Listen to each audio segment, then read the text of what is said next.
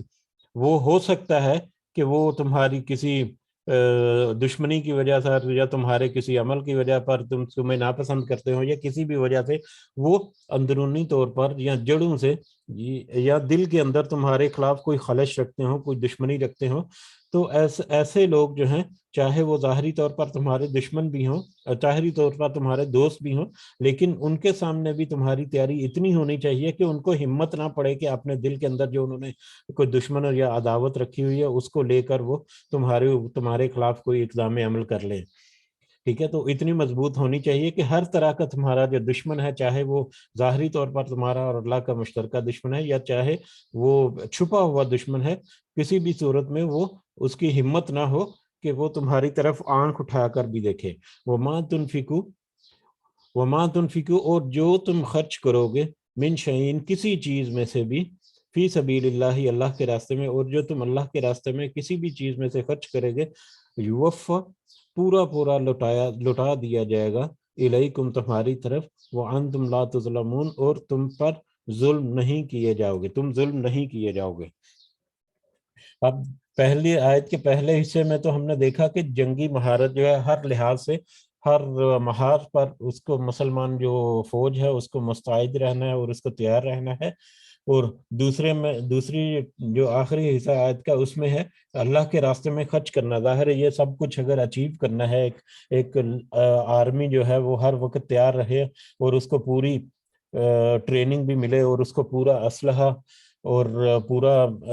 جو جنگی سامان ہے وہ بھی ملے. من رباط الخیل سے یہاں پر مزید یہ بھی ہے کہ جو جنگی ہتھیار وغیرہ ہیں وہ مس ہو گیا پوائنٹ کہنے سے. جو جنگی ہتھیار آج کل کے لیٹسٹ دور میں بھی جو چل رہے ہیں، جس میں ٹینک اور توپیں اور ہوائی جہاز جو فائٹر جیٹس ہیں، اور ان کے پھر مزید آگے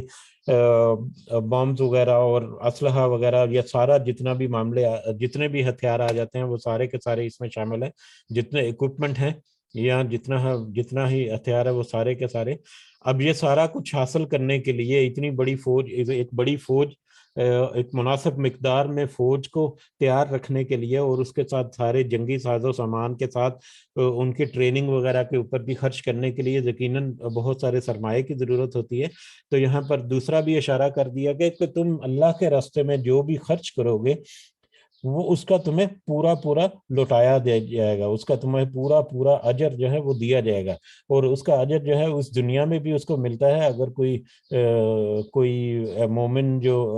امت ہے وہ مل کر اپنے سرمایہ میں سے یا اپنے انکم میں سے کچھ حصہ جو ہے وہ اس آرمی کے لیے خرچ کرتی ہے، تو یقیناً سب سے پہلے تو دنیا میں ہی ان کو یہ ریٹرن ملتا ہے کہ ان کی اپنی حفاظت، ان کی سرحدوں کی یا ان کی اپنی سالمیت کی حفاظت جو ہے وہ ہوتی ہے. اور پھر اس کے علاوہ ان کا جو خرچ کرنا ہے اس کا صحیح نفع تو آخرت میں قیامت کے دن ملے گا، جب اللہ تعالیٰ جو ہے وہ حساب کتاب کھولیں گے اور نیتوں کے مطابق اعمال جو ہے وہ کھولے جائیں گے اور ان کے مطابق ان کا اجر دیا جائے گا. اور وہ وقت ایسا ہوگا کہ وَأَنْتُمْ لَا تُظْلَمُونَ کہ تم سب ظلم نہیں کیے جاؤ گے، تمہارے اوپر کوئی ظلم نہیں ہوگا. جتنی تم نے دنیا میں محنت کی، جتنی تم نے دنیا میں مال و دولت صرف کیا، اس کا تمہیں پورا بدلہ دیا جائے گا. وَإِنْ جَنَحُوا اور اگر وہ سب جھکیں. اب اتنی آپ کی اچھی تیاری اور اتنی مضبوط آرمی آپ نے بلٹ اپ کر لی ہے. اب اس کے بعد وَإِنْ جَنَحُوا لِلسَّلْمِ اور اگر وہ سب جھکیں صلح کے لیے، اگر وہ تمہاری طرف صلح کے لیے، تمہارے دشمن یا دوسری قوتیں جو تمہارے ارد گرد موجود ہیں وہ تمہاری طرف صلح کا ہاتھ بڑھائیں، تمہاری طرف مطلب ایک ایگریمنٹ یا معاہدے کے لیے، ایک باہمی مطلب تعاون کے لیے اگر وہ ہاتھ بڑھائیں، صلح کے لیے جھکیں، فَجْنَحْ لَهَا تو آپ بھی جھکیں ان کے لیے، اس کے لیے آپ بھی اس کے لیے جھکیں. یعنی اگر کوئی صلح کی پیش قدمی کرے یا صلح کی طرف اگر کوئی بلائے تو اس کو طرف آپ بھی صلح کے لیے آگے بڑھیں.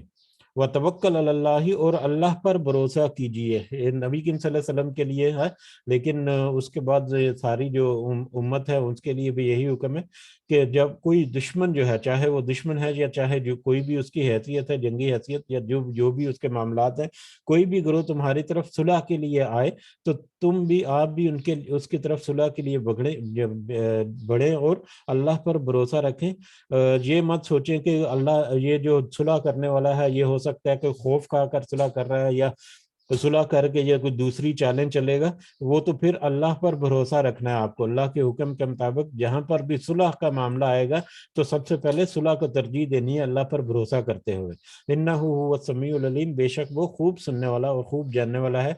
یعنی ان کے پوشیدہ معاملات جو ہیں، چاہے وہ مومنوں کے ہیں، چاہے وہ مشرکوں کے ہیں، چاہے کسی کے بھی ہیں، اللہ تعالیٰ خوب اچھی طرح سے ان کے جو باتیں ہیں یا ان کے معاملات ہیں ان کو سننے والا بھی ہے اور ان کے عمل کو جاننے والا بھی ہے. اس کی مزید تشریح اسی اگلی آیت میں ہے، وَإِن يُرِيدُوا، اور اگر وہ سب ارادہ کریں، ان یخدعوک، کہ وہ سب دھوکہ دیں آپ کو، فإن اللہ، تو بے شک اللہ، حسبک اللہ، کافی ہے تجھے، بے شک اللہ ہی کافی ہے تجھے. اگر وہ سب ارادہ کریں دھوکہ دینے کا، اگر ان کا صلح کا جو ہاتھ بڑھانا ہے وہ چاہے اسی وجہ سے ہی ہو کہ وہ دھوکہ دے رہے ہیں آپ کو، آپ کے ساتھ ظاہری طور پر آپ سے صلح کر لی لیکن دل میں ان کے کوئی عداوت ہے یا دل میں ان کو کوئی دھوکہ دینے کی کوئی نیت ہے، تو ایسی صورت میں بھی آپ کو ڈرنے کی ضرورت نہیں ہے. ایسی صورت میں بھی حسبک اللہ، اللہ ہی کافی ہے تجھے، اللہ ہی آپ کے لیے مومن جو لشکر ہے اس کے لیے کافی ہے. ایسی صورت میں بھی آپ کو چاہیے کہ آپ اس کی طرف صلح کا ہاتھ بڑھائیں، صلح کی طرف مائل ہوں اور صلح کر جائیں. اگر کوئی ایسا ارادہ بھی ہے تو اس میں بھی چاہے وہ کیسے بھی حالات ہیں، اللہ ہی کافی ہے مومن لشکر کے لیے. هو الذی ایدک، وہی ہے جس نے قوت بخشی آپ کو، بنصرہ، اپنی مدد سے، وبالمؤمنین، اور مومنوں سے. وہی ہے جس نے آپ کو، یا نبی کریم صلی اللہ علیہ وسلم سے کہا جا رہا ہے کہ وہی ہے جس نے آپ کو اپنی مدد سے اور مومنوں کی مدد سے آپ کو قوت بخشی، آپ کے ہاتھ کو طاقت بخشی. یعنی نبی کریم صلی اللہ علیہ وسلم کو کہا جا رہا ہے کہ وہ اللہ ہی کی خاص نعمت ہے، اللہ کی خاص مدد ہے جو آپ کو آئی، اور اس کے علاوہ اللہ ہی نے مومنین کا گروہ جو ہے وہ آپ کے لیے تیار کر دیا کہ وہ اکٹھے ہو گئے اور آپ کے حکم کے اوپر عمل کرتے ہوئے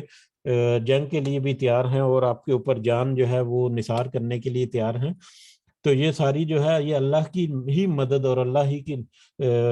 حکمت عملی کا نتیجہ ہے کہ اس نے، اللہ نے آپ کو اتنی قوت بخشی کہ جس سے آپ ایک آرمی جو ہے وہ تشکیل دیں جو مشرکوں کے مقابلے میں، دشمنوں کے مقابلے میں اپنی طاقت کو ظاہر کرے اور ایک طاقتور فوج بنے. وَأَلَّفَ بَيْنَ قُلُوبِهِمْ، اور اس نے الفت ڈال دی ان کے دلوں میں، اور اس نے ان کے دلوں کے درمیان، ان کے دلوں میں الفت ڈال دی. لو انفقت ما فی الارض جمیعا، اگر انفقت ما فی الارض جمیعا، آپ سب کا سب خرچ کرتے جو کچھ بھی ہے زمین میں، اگر آپ زمین میں جو کچھ ہے سب کا سب بھی خرچ کر دیتے، ما نہیں، الفت، الفت پیدا کر سکتے تھے، بین قلوبہم، ان کے دلوں کے درمیان. یہ نبی کریم صلی اللہ علیہ وسلم سے ہی کہا جا رہا ہے کہ اس نے، اللہ نے ان کے دلوں میں الفت ڈال دی، ان کے دلوں کے درمیان الفت ڈال دی. اور اگر آپ دنیا میں جو بھی زمین پر جو بھی خزانے جو بھی موجود ہے سب کا سب بھی خرچ کر دیتے تو تب بھی ان کے دلوں کے درمیان الفت نہیں ڈال سکتے تھے، الفت پیدا نہیں کر سکتے تھے. یہ اشارہ ہے اس طرف. ایک تو جو مسلمان جب نبی کریم صلی اللہ علیہ وسلم اکیلے ہی اس پیغام کو لے کر نکلے اور ان کے ساتھ پھر جیسے جیسے وقت گزرتا گیا ان کے ساتھی جو ہیں وہ ان میں اضافہ ہوتا چلا گیا. اور ہم نے دیکھا کہ جب مکہ میں موجود تھے تو اس وقت بھی جو مختلف قبیلے تھے ان کی آپس میں کچھ نہ کچھ خلش یا کچھ نہ کچھ دشمنی آپس میں رہتی تھی. تو جیسے جیسے جو لوگ جو ہیں وہ مسلمان ہوتے رہے، چاہے وہ کسی بھی قبیلے یا کسی بھی ذات پات سے ان کا تعلق ہوتا تھا، تو جیسے ہی وہ مسلمان کمیونٹی میں داخل ہوئے، مسلمان ہو کر مسلمانوں میں شامل ہوئے، تو ان کا آپس میں محبت جو ہے وہ ایک مثالی محبت ہو گئی، ایک محبت جو ہے بڑھ گئی، ایک دوسرے کی الفت ان کے دلوں میں پیدا ہو گئی۔ اور اس کے علاوہ خاص کر مدینہ کے حالات دیکھے جائے تو مدینہ میں بہت سارے جو ان کے بہت سارے گروہ جو تھے وہ آپس میں لڑتے جھگڑتے رہتے تھے، اور اس میں اوس اور حضرت جو ہے وہ خاص کر قابل ذکر ہیں، جو تفاسیر میں ملتا ہے کہ ان کی دشمنی تو اتنی تھی کہ ہجرت مدینہ سے کچھ عرصہ پہلے ہی تک وہ اتنے بڑے لیول پر ان کی دشمنی پہنچ گئی تھی، ہو سکتا ہے کہ وہ تو ایک دوسرے کو صفحہ ہستی سے مٹانے کے در پہ تھے، اتنے بڑے دشمن تھے آپس میں۔ لیکن جیسے ہی اسلام کا پیغام ان کے دل میں پہنچا اور اللہ تعالیٰ نے ان کے دل میں محبت ڈالی، اور وہ اتنے مثالی دوست بن گئے کہ ان کی مثال نہیں ملتی تھی، اور اکٹھے جو ہے جنگوں میں شریک ہونا، اور اکٹھے اٹھنا بیٹھنا، اور مسلمانوں کے صفیں جو ہیں ان کو مضبوط کرنا۔ تو یہ جو آپس میں بٹے پڑے تھے اور دشمنی رکھتے تھے قبیلے، چاہے وہ قبیلوں کی شکل میں ہے، گروہوں کی شکل میں ہے، چاہے وہ انفرادی طور پر آپس میں ایک دوسرے سے دشمنی رکھنے والے لوگ تھے، جیسے ہی وہ اسلام کے قلعے میں آتے رہے، جیسے ہی وہ مسلمانوں کے صفوں میں داخل ہوتے رہے، ان کے دلوں کے اندر محبت جو ہے وہ ڈالی جاتی رہی، اور یہ محبت اور زیادہ بڑھتی رہی۔ تو اس کی طرف اشارہ ہے کہ وہ اللہ ہی ہے جس نے ان کے دلوں کے درمیان محبت جو ہے وہ ڈال دی، الفت ڈال دی۔ اور اگر آپ زمین پر موجود سارے کا سارا خزانہ بھی خرچ کر سکتے تو ایسی محبت جو ہے وہ ان کے دلوں میں نہیں ڈال سکتے تھے۔ ایک تو محبت جو ان کی آپس کی محبت ہے، جو مسلمان ہونے کے بعد مسلمانوں کی آپس میں محبت بڑھی، اور دوسری محبت جہاں پر یہ اشارہ ہو جاتا ہے کہ نبی کریم صلی اللہ علیہ وسلم کے لیے ان کی محبت جو ہے وہ کس طرح سے کتنی بڑی تھی۔ پہلے تو وہ جب وہ شرک میں تھے، یا جب وہ مومن ہونے سے پہلے وہ یقیناً نبی کریم صلی اللہ علیہ وسلم کو معاذ اللہ اپنا دشمن سمجھتے تھے، اور سمجھتے تھے کہ یہ فتنہ یا اس طرح کے جو بھی معاملات ہیں نعوذ باللہ۔ لیکن جیسے ہی وہ اسلام میں داخل ہوئے اور انہوں نے صحیح معنوں میں دین کو قبول کیا اور مومن بنے، تو ان کے دلوں میں آپس میں بھائی چارے کے علاوہ نبی کریم صلی اللہ علیہ وسلم کے لیے بھی محبت بڑھی، اور یہ محبت اتنی زیادہ ہو گئی کہ نبی کریم صلی اللہ علیہ وسلم کے ایک اشارے کے اوپر اپنی جان تک کو قربان کرنے کے لیے تیار ہوتے تھے۔ اور آج بھی مسلمان جو ہے نبی کریم صلی اللہ علیہ وسلم کی محبت میں اگر وہ صحیح مومن ہے تو وہ ہر وقت تیار رہتا ہے۔ لیکن نبی کریم صلی اللہ علیہ وسلم کی آج کے دور میں کچھ معاملات ایسے بگڑ گئے ہیں، یا کچھ ایسے معاملات ہیں جس میں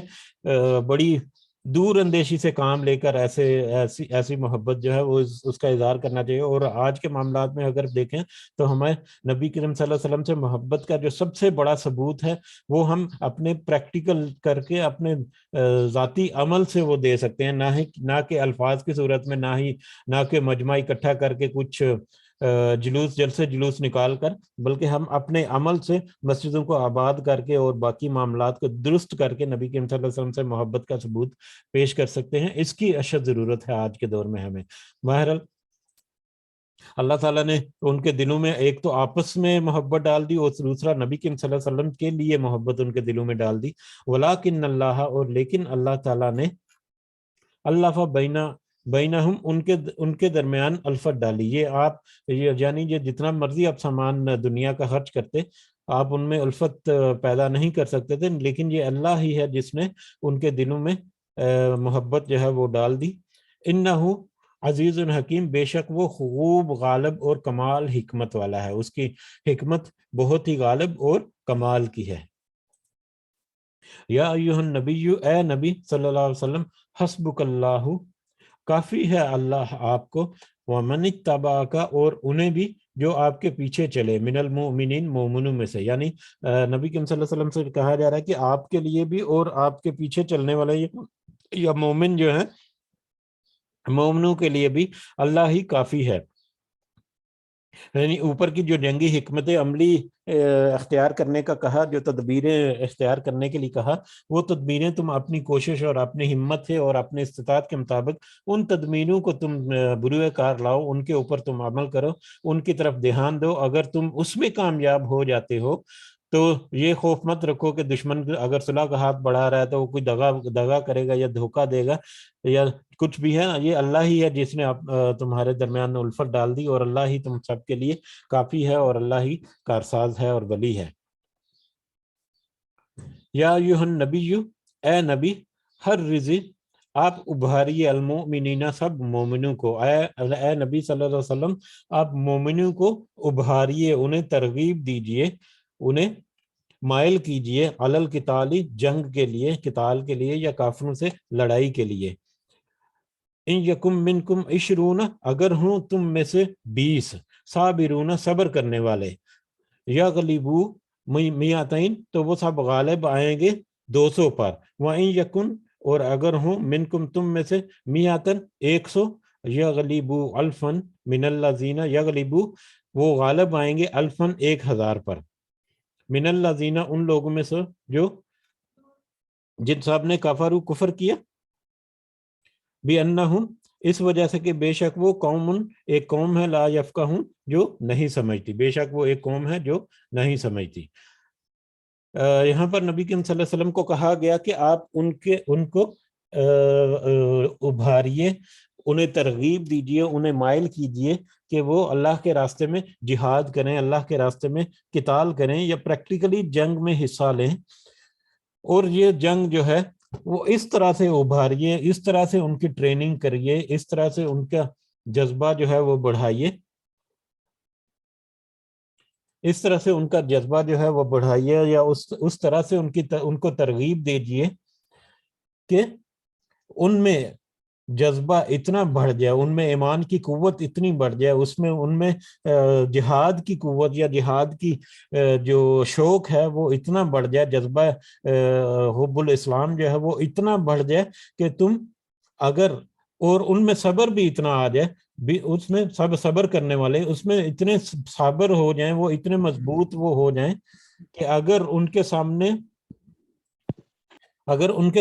20 لوگ 20 دشمن جو ہیں وہ بھی کھڑے ہو جائیں تو 20 لوگ بھی ہوں تو وہ 200 کا مقابلہ آرام سے کر سکیں. ان میں ہمت اور اس میں جوش اور جذبہ اتنا زیادہ ہونا چاہیے کہ اگر وہ 20 بھی ہیں مومن تو وہ 200 کے اوپر حاوی ہو سکے. ان کا جذبہ اتنا بڑا ہونا چاہیے، ان میں اتنا ایمان جو ہے مضبوط ہونا چاہیے کہ اگر وہ 20 لوگ ہوں، 20 مومن ہوں صحیح صبر کرنے والے، تو وہ 200 کے اوپر حاوی ہو جائیں، غالب ہو جائیں. اور اگر وہ 100 ہوں تو وہ 1000 کے اوپر غالب آ جائیں. یعنی ان کے اوپر قوت ایمانی اور ان کے اوپر جذبہ جہاد اتنا ہونا چاہیے کہ وہ یہ یقین رکھیں یا اتنے وہ طاقتور اپنے آپ کو محسوس کریں ایمانی طور پر کہ وہ 200 کے اوپر 20 کے مقابلے میں 200 یا 100 کے مقابلے میں 1000، یعنی اپنے سے 10 گنا بڑے دشمن کے اوپر بھی حملہ کرنے کا اور ان کے اوپر بھی وہ غلبہ پانے کا ان کے اوپر یقین یا جذبہ ہونا چاہیے. ٹھیک ہے، یا دوسرے الفاظ میں اتنا ان کو مضبوط کیجئے، اتنا ان میں صبر لائیے اور اتنا ان کو مطلب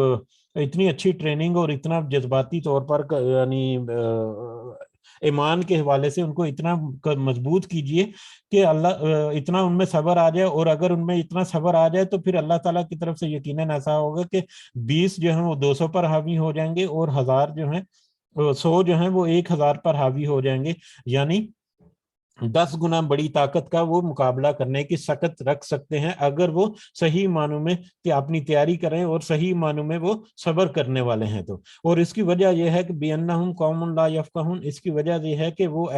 جو ان کے سامنے جو کافر ہیں وہ ایسے ہیں کہ ان کو کوئی سمجھ نہیں، ان کو کوئی سمجھ بوجھ نہیں. یعنی کافروں کے لیے تو ان کا مشن کیا ہے، ان کا مشن وہ پیڈ سرونٹ کے طور پر ہی زیادہ تر آئیں گے. انہوں نے تو صرف اپنی نوکری کرنی ہے، زیادہ سے زیادہ دنیاوی دولت جو ہے وہ اکٹھا کرنے کے لیے ہیں. ان کے لیے تو کوئی ایک ٹارگٹ نہیں ہے. لیکن مسلمانوں کا یا مومنوں کا ٹارگٹ تو جہاد میں یا غازی ہونا ہے یا شہید ہونا ہے. اور اگر وہ غازی ہو گئے تو ان کے لیے بھی بہت سارے رتبے ہیں، غازیوں کے اپنے درجات ہیں. اور اگر وہ شہید ہو گئے تو سبحان اللہ شہید کے رتبے تو اتنے بلند ہیں جن کی مثالیں دینا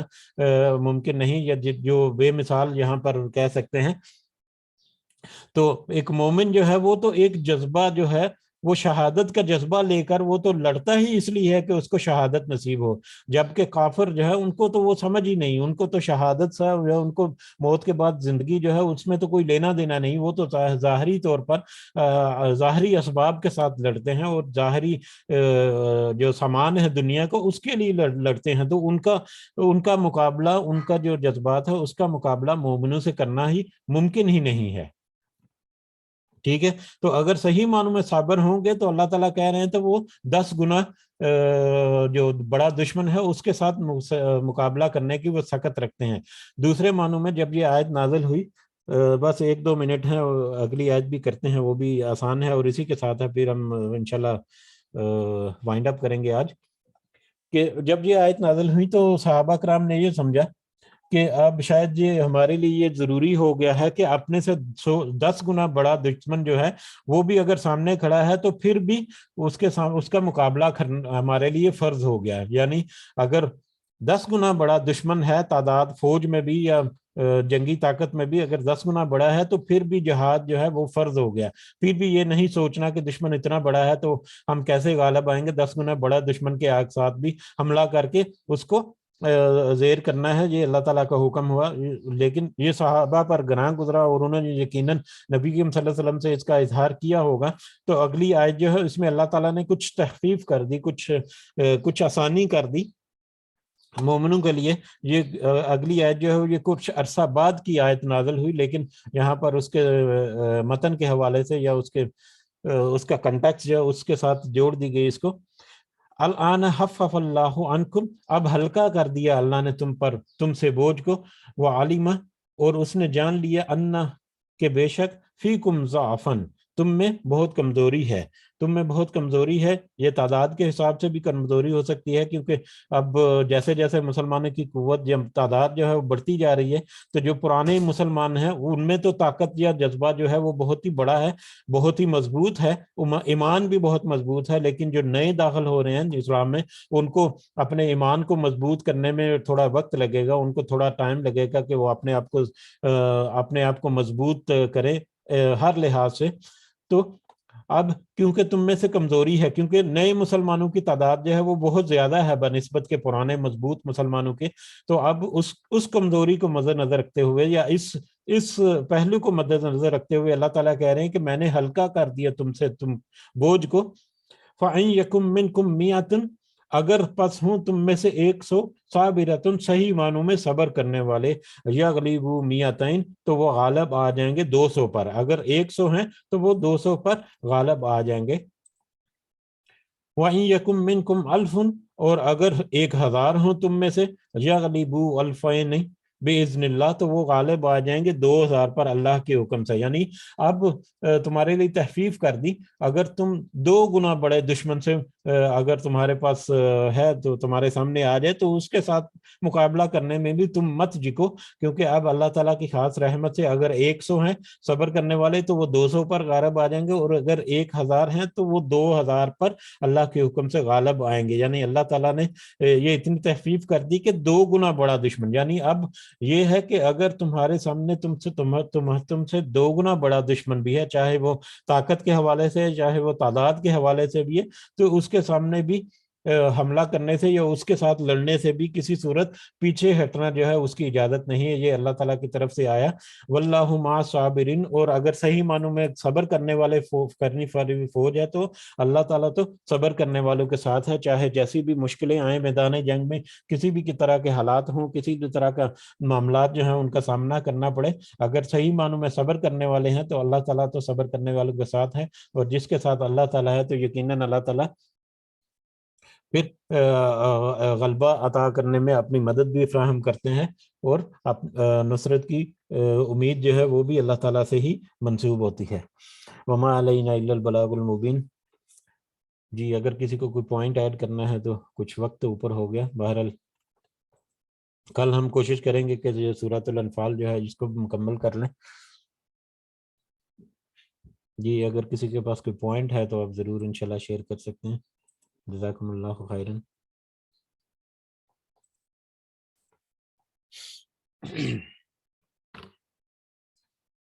جی تو ٹھیک ہے، اجازت چاہتے ہیں، انشاءاللہ سب کو دعاؤں میں ضرور یاد رکھیں. اللہ تعالیٰ سب کے لیے آسانی والے معاملے فرمائے، اور سب کے جو مسائل ہیں اللہ تعالیٰ ان کو دور کرے، اور ہماری جتنی جائز اور نیک حاجات ہیں اللہ تعالیٰ سب کو پورا فرمائے. اللہ تعالیٰ ہمارے والدین کے لیے خاص رحمت کرے جو اس دنیا میں ہے. اللہ تعالیٰ انہیں صحت سے بھرپور زندگی عطا فرمائے، اور جو اس دنیا سے گزر چکے اللہ تعالیٰ ان کے لیے خاص فضل و کرم سے جنت الفردوس عطا فرمائے. رب ارحمہما کما ربیانی صغیرہ، رب ارحمہما کما ربیانی صغیرہ، رب ارحمہما کما ربیانی صغیرہ. ربنا تقبل منا انک انت السمیع العلیم وتب علینا انک انت التواب الرحیم. سبحان ربک رب العزۃ عما یصفون وسلام علی المرسلین والحمد للہ رب العالمین. سبحانک اللہم وبحمدک اشہد ان لا الہ الا انت استغفرک واتوب الیک. جزاکم اللہ خیرا. السلام علیکم ورحمۃ اللہ وبرکاتہ. وعلیکم السلام ورحمۃ اللہ وبرکاتہ.